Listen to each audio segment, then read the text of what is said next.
Lower your lights, and listen carefully. Welcome to Dark Frame, where every story is carefully framed, and every truth is slightly distorted. Here, nothing is what it seems. Voices can't be trusted, memories lie, and the ending is never what you expect. So stay focused, watch closely, because once you enter Dark Frame, there's no turning back. In the quiet of an apartment where the rain never stops, a woman sits alone. She swears she killed her husband, stabbed him, buried him, watched the dirt swallow him whole. But every night, he comes back, not as a ghost, as a reflection, as a note, as a voice on the other end of a call she can't stop making. They say guilt rewrites the past. What if the past never happened at all? Welcome to a room she never left. Rain hammered the windows like fingers trying to get in. Elena Voss sat on the hardwood floor of her living room, knees drawn to her chest, the only light coming from a single lamp that flickered whenever the wind gusted hard enough. On the coffee table in front of her lay a cracked wedding photo. Her and Marcus on their honeymoon, both laughing, both pretending forever was possible. She hadn't looked at it in months. Tonight she couldn't look away. They say the mind protects itself by rewriting pain. Elena used to scoff at that, until she killed her husband and he refused to stay dead. Her phone lay beside her like a live thing. She picked it up, thumb hovering over Dr. Reed's name. The call connected on the second ring. Elena. Dr. Reed's voice was calm water over stones. It's late. What's happened? Elena swallowed. He's back. Marcus. I saw him in the hallway mirror. Same leather jacket, same scar under his left eye. He looked right at me. Pause. You know Marcus has been gone 14 months. We've discussed the projections, the way guilt dresses up in familiar faces. This wasn't guilt. Elena's voice cracked. He spoke.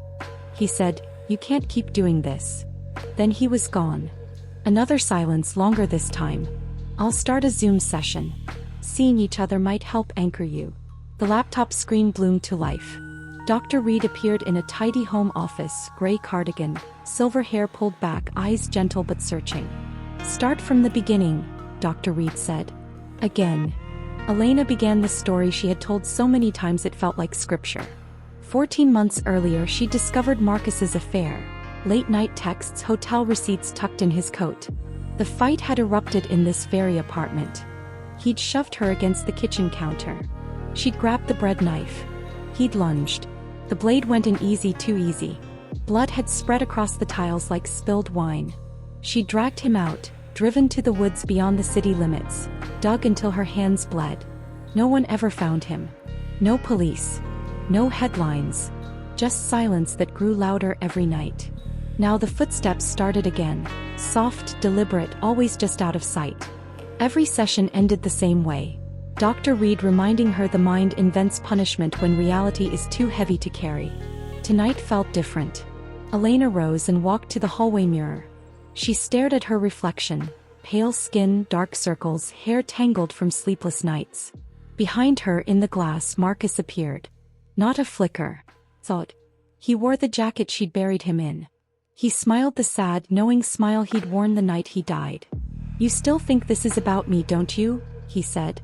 Elena spun. The hallway was empty. Just shadows and rain. She ran back to the laptop. He spoke. Through the mirror. Exact words. Dr. Reed's expression didn't change. Mirrors don't speak, Elena. Have you taken your medication? Rage flared, then collapsed into exhaustion. Maybe I'm hallucinating. Maybe that's the point. She didn't tell Dr. Reed about the notes. She opened the kitchen drawer where she kept them. Crumpled scraps of paper that appeared on the counter, inside books, under her pillow. You left the stove on again. Remember our first dance? You stepped on my foot. I forgave you months ago. Why can't you? Only Marcus knew those details. No one else. Later that night the knocking came, not from the front door but from inside the apartment. From the bedroom closet. Elena stood frozen, heart slamming against her ribs. She crossed the room, turned the knob, pulled the door open. Nothing.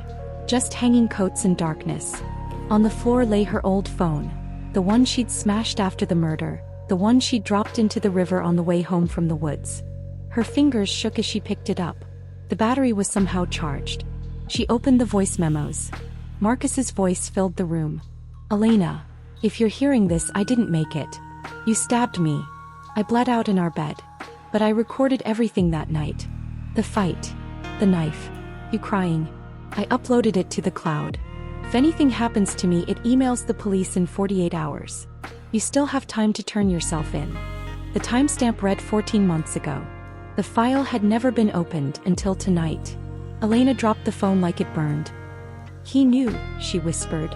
He planned it. Before I even did it. Dr. Reed's voice crackled through the speakers. Elena, you're hyperventilating. Talk to me. She didn't answer. Instead, she walked to the bathroom, opened the medicine cabinet. Rows of orange bottles stared back. Risperidone, sertraline, lorazepam, all prescribed to Elena Voss. She dry swallowed one pill, then another. In the bathroom mirror, Marcus appeared again. This time when he spoke, the voice was hers. You never left the room. She blinked. He vanished. Back in the living room, she sat before the laptop. Dr. Reed waited, patient as stone. I need you to listen very carefully, Dr. Reed said. Elena nodded. There is no Dr. Reed. There never was. The words landed like ice water. You created me 14 months ago, Dr. Reed continued. After the accident. After Marcus died in the car you were driving. Drunk, coming home from the bar where you'd fought about his affair. He died on impact. You walked away with scratches. You couldn't accept it. So you built this. The murder, the burial, the haunting, the therapy. Every session. Every note. Every glimpse of him in the mirror. It's you, Elena. You're the one watching yourself. Punishing yourself. Keeping him alive so you don't have to grieve him. Elena looked down at her hands. No knife scars. No dirt under her nails from digging. The memories didn't fit the body. Then who recorded the memo? She asked. You did. To keep the story spinning. Every time the truth creeps close, you call me. And we begin again. He saw the apartment anew. Pill bottles on every surface. A whiteboard calendar filled with session at 9 p.m. in her own handwriting. Photos of Marcus. All the same smile, the same lighting. Too perfect. Too repeated. How long? She whispered. 14 months. But tonight you almost broke through. So I have to ask, do you want to keep going? Or do you want to wake up? Elena stared at the screen. Dr. Reed's image flickered, then resolved into Elena's own face. Older, hollow-eyed, exhausted. I never left the room, Elena said. She reached for the power button. The screen went black. Silence swallowed the apartment. Then her own voice, calm, steady, no tremor, continued inside her head. Or maybe I just pressed record again. The room was empty. No Elena on the floor. Only the laptop still glowing faintly. The Zoom window open. A new incoming call. Dr. Reed is calling. In the dark reflection of the screen, a woman sat exactly where Elena had been. She smiled. The rain kept falling. It always would.